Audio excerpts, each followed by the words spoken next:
You can't say I don't love you, because I'm giving you pro tips for free. For free, babe. Let's get into it.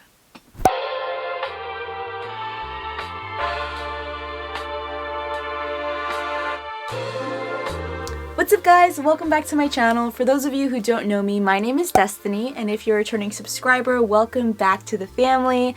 I hope everyone had an amazing spring break, and we're back this week with another waxing related video. Today we're going to be talking about how to prevent bruising while waxing. These tips go for any form of waxing that you prefer to do, sugaring, hard wax, strip wax, you name it. These tips are definitely going to help you out. Take it from a licensed professional. Listen to these tips before you start waxing yourself if you've never done it before. Don't be stupid. Bruising tends to be something that happens to a lot of us when we are first starting out with learning how to wax. It's a normal thing that happens, but I'm going to show you how to prevent that and actually learn from past mistakes that I have made when I first started waxing. First time? Yeah, you? No, not my first time. In total, I'm going to give you guys 5 tips, but feel free to comment anything that you'd want me to talk about in a future waxing video. I love when you guys comment on my videos and ask me questions. I'll probably put your question in the next video, so definitely comment down below. And let's just get right on into this video. First tip is to work in clean, manageable strips, especially if you're just starting out. You do not want to be working in such big sections. Even though you feel like it'll make the service much faster, you're actually doing more harm than you think. Ew, this is so cringe. Guilty. Work in small manageable sections so that you're sure that you can remove that strip or wax easily without hurting yourself, right? So I always recommend to do some test strips with any form of wax that you want to try out, just to make sure that you have no type of reaction to it, because we do not want irritation along with bruising, right? I see this all the time where people want to get the service done so quick and they work in such big strips. If you're a professional and you have done that for years, by all means, each to one's own. But if you are starting out and don't know much about waxing, let alone have not had that much practice with it, take it from me, work in smaller strips until you get comfortable with the movement and with waxing in general, and then you can work to bigger strips. But bruising tends to happen when people try to work bigger without the proper knowledge of how to remove that strip. What the fuck are you doing? Tip number 2 is to hold the skin taut. This is one of the major reasons people bruise. If you are not holding skin taut, you just have loose skin that's just gonna bounce back on itself, right? If I hold my skin taut, there's no way that I'm going to have excess skin that's gonna be bouncing back once I rip it off, right? So hold the skin taut. This is in almost all of my waxing videos. I always say hold the skin taut while you're applying and removing a wax strip, and this also helps prevent bruising. I'm gonna put a little info card here explaining it a little bit more in depth for those of you who want to know a little bit more about this. But hold the skin taut, it's not just like a term that people say just to say it. It's really something that makes your service so much better, because you do not have to worry about the bruising or unnecessary aggravation of the skin. The whole purpose of waxing is to get the hair out. If you are irritating the skin so much while doing so, your wax is not going to come out as well as you want it to.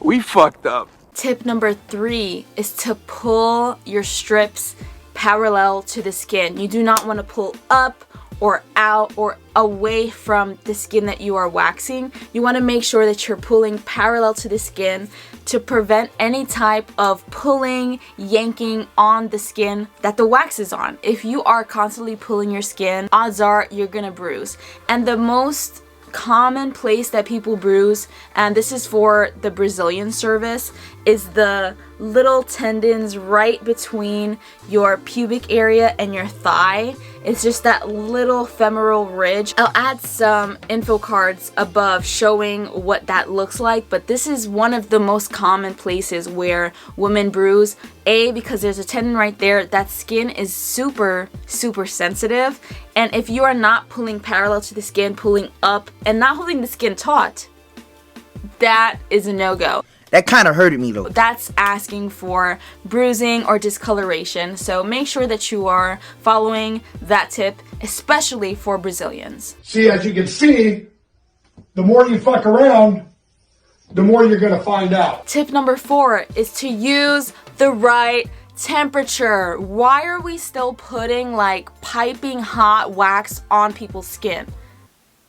Let's talk about it. That's a great question. I've been wondering that myself.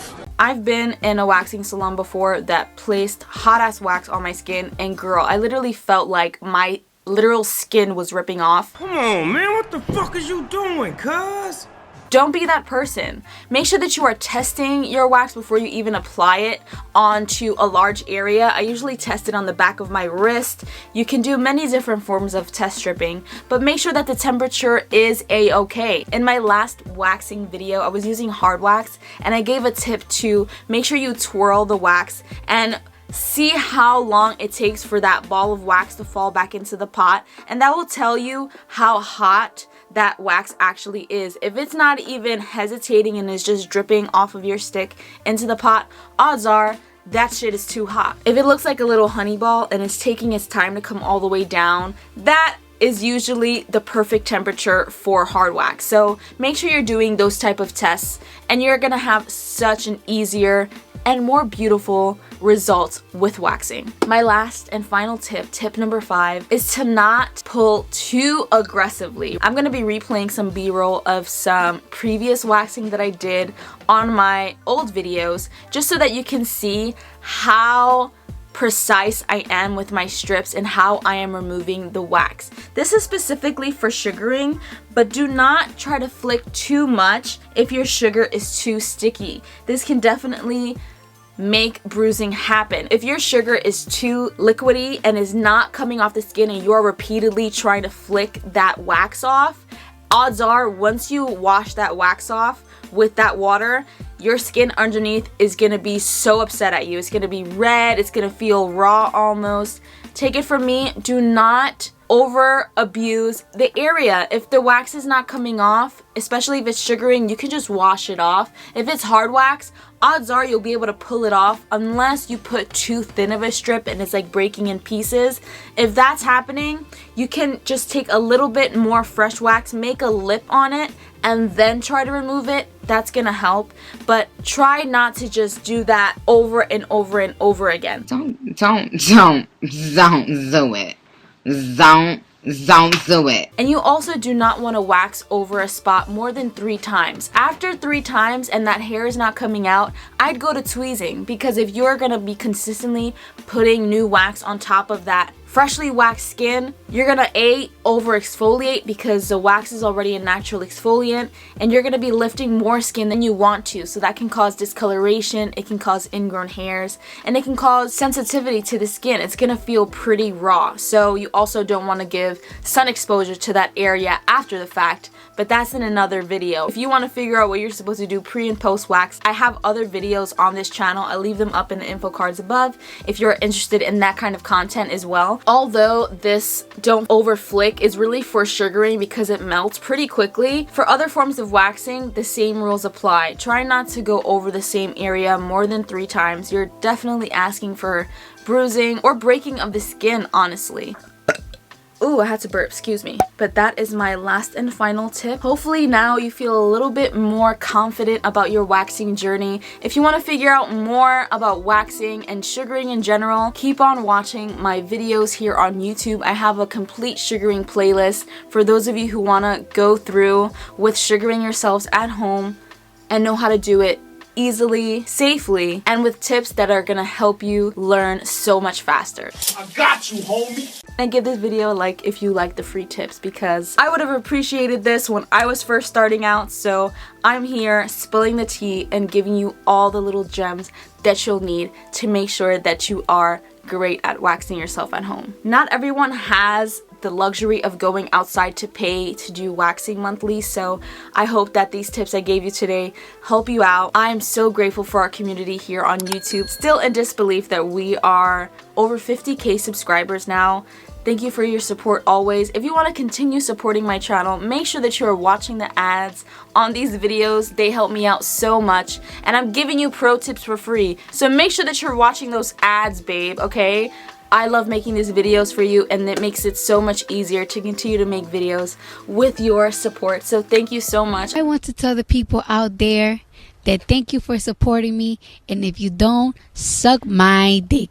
And that's on period. If you guys enjoyed this video, feel free to give it a thumbs up. And if you haven't already, please feel free to subscribe to my channel. It helps me out to continue to make content for you guys. I'll see you guys next week in the next video. The subscriber shout out for this week will be in the next slide. I love you guys so much. See you next week. Bye.